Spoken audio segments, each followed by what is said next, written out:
At United Way of Utah County, we believe the three building blocks to a prosperous life are education, income, and health. That's why we work with volunteers and outside agencies to provide programs that encourage reading, provide income support, and support physical and mental health. At the South Franklin Community Center in Provo, we try to incorporate all of these aspects to provide residents with the opportunities to improve and enhance their lives.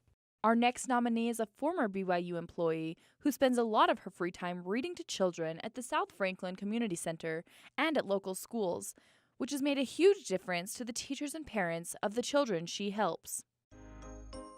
My name is Ann Peter. I worked as an intern at the South Franklin Community Center this past summer.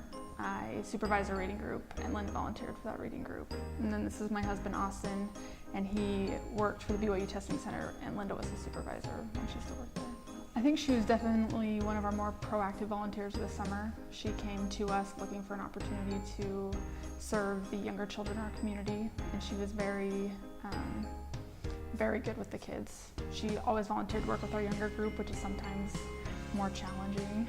And it didn't matter if she was the only volunteer and she had to herd an entire group of 6 crazy kids, or if she just had to work with one and let the other volunteers take them, take charge of the group, and she'd take one out in the hall and work with them one-on-one. She just had an endless amount of patience and love for the children.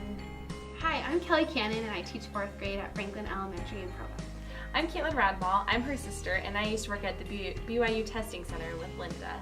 I was thinking about a certain time when we had a test that we couldn't find, and it was midnight, and we all had to clock out and then clock back in, so that way we could make sure our time clocks were okay. And she was there with us until 12 o'clock, 1 o'clock in the morning, looking for this test, and it just really showed her dedication that she would be, even though she's in charge of all of these things, and it's finals week, and she has all these stresses, that she would come in and help our shift come look for a missing test. And so I thought that was really great that she was willing to put in that extra time, and because she was a supervisor, she didn't necessarily have to be there, but she was always the first one to come and help look for missing things. And so we'd call her at the end of the night, and she'd always be there to answer, and it was really cool that she would reach out to us like this. So. Watching Linda interact with all of the kids over the past summer, she was able to help them in a way that maybe their parents weren't able to help.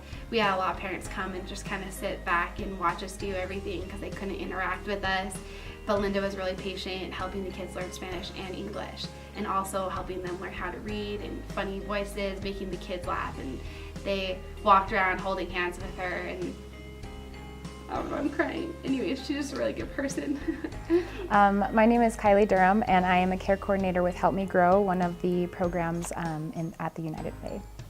And I had the unique opportunity of working with Linda at the testing center while she was the manager there. I feel like my favorite type of person in the world is like those hidden gems. People who are extraordinary, but they're hard to find. And they're hard to find because they don't draw a lot of attention to themselves, because they just do what they're supposed to do. And Linda is one of those hidden gems. She's someone who is so hardworking. She's passionate about what she does. She gives her all to what she does. I have never met someone who worked so hard and didn't complain. She had plenty of reasons to complain, but she didn't, and that's something that I truly admired about her. She's getting the job done. She's blessing lives because she gives her whole heart to what she does, and that's something that I really appreciate about her. And I'm grateful that she taught me by example how to work hard and give your all to what you're supposed to be doing.